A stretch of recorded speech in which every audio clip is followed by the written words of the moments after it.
পথাৰত ধান দাই আছে সাংঘাতিক স্পীডত মানে ধান দা আছে দেই বৌয়ে সাংঘাতিক স্পীডত এদাই হ'ব এতিয়া হে ৰাইজক নেদেখাই নোৱাৰি নহয় এতিয়া দেখাবই লাগিব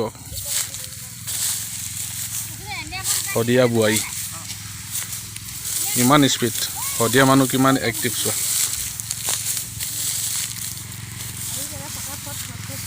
সেই ফটোমে এদাই কৰিলে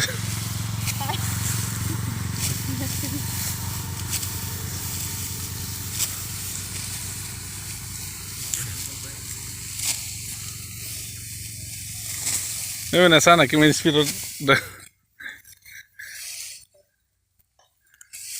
চাইবাৰ পৰা লাগিছে যে আধা ঘণ্টাতে এদাই হ'ব